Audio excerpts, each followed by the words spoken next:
Well, hi guys, Coach Jerry here at The Protocol and welcome to Coach's Corner. Today we're going to be doing part 3 of a multi-part series on deconstructing the deadlift. This is one of my favorite accessory lifts for this exercise. It is the one-leg deadlift. Now, this is really near and dear to me because a while back my deadlift had stalled out at a pretty sad number and I did what any good person would do. I hired a coach. And one of the things that the coaches discovered was I was having an asymmetry, a muscular imbalance in my hips. And he showed me this exercise called the one-leg deadlift. He had me work up to a weight that was reasonable to my ability. He had me do as many as I could on one side, take a 10-minute rest, so full recovery, and then had me do as many as I could on the other side. On my stronger side, I got 15 reps. On my not so strong side, I got 3. He looked at me and he said, you know, humans are asymmetrical. It's just how we are. But 15 and 3, what that tells me is when you're pulling your deadlift, one leg is doing all the work. So he took me off the barbell for a number of weeks and had me work on this exercise until I could balance out the 15-3 discrepancy. I did that and suddenly my two-legged deadlift, or as you guys know it, the deadlift, had shot up significantly. And this was not, these were not rookie gains. I had already been lifting for a while. So today I'd like to take a few moments and talk to you about this exercise. I do this on every big deadlift program I do. It just helps keep everything in check. So let's start with the exercise itself. What I'm going to do here is I'm going to set my left foot on one side of my kettlebell. My right hand is going to be holding on to the belt. Hinge at the hips. Reach down. Grab a hold of that kettlebell. Take some air. Stand up tall, squeeze the glutes. Inhale some air back in as we descend back down. That is the exercise. Now, let's talk about some ways to make this exercise easier to do.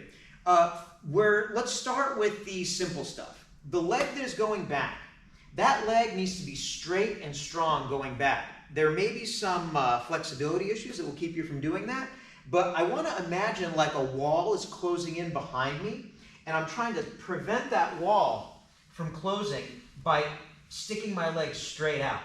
That's also going to prevent my leg from waving left to right, which is also going to present a problem with the balance element of the exercise. The second thing is, some of the most important parts of this is the grip, abs, and glutes. These are the 3 biggest neural generators in your body. If you are not death gripping your weight, you're making it unnecessarily challenging. So before I even begin, when I take my air, I want to get my abs real tight. I want to get this right glute really, really strong. I can even make a fist with this other hand. When you do that, you should feel everything lock in. If you get everything tight, you should have a much easier time standing up as far as the balance thing is concerned.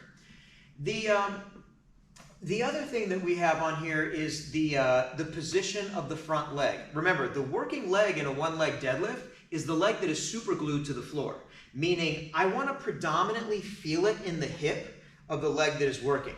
If you're feeling it too much somewhere else, something is probably going wrong. So the bottom leg, the working leg, should be positioned very, very similar to a deadlift. In other words, that knee should not be straight. Like if we photoshopped just this bottom leg, it should be pretty similar to how I would be set up if I was going to pull a conventional deadlift. So those are the basics. Let's do one more quick one as well. The position from the back side. Sometimes what I'll see people do, this leg that's going back, I'll see the foot open. This is generally because of some tightness. It could be hamstring, could be hip. When that foot opens up, when you lift it, it is going to go into your lower back more than in the hip. So the trick is from this angle, if you're open like so, you want to lock it down. My hips should be parallel to the floor. So those are some of the basic cues for the exercise. Now let's address, let's say that balance is the biggest thing that's keeping you from being able to do this exercise effectively. There's one thing you can do is you can use the same side. So instead of doing left foot on the floor, right hand with the belt, you can switch and have the kettlebell or whatever weight you're using on the outside, and you use the same foot and the same hand. Now, this is going to be significantly easier to do from a balance perspective. It may require that you use a heavier belt. The big reason that I don't like this one is for that one, I tend to feel that more in the hamstring and less in the hip. And I'm using this as an exercise specifically for the hip. Not perfect, but I mean, if you can't do the other one, it's better than not doing it. The second thing that I've seen helpful, I didn't drag this out for today, but you can use 2 bells or 2 weights.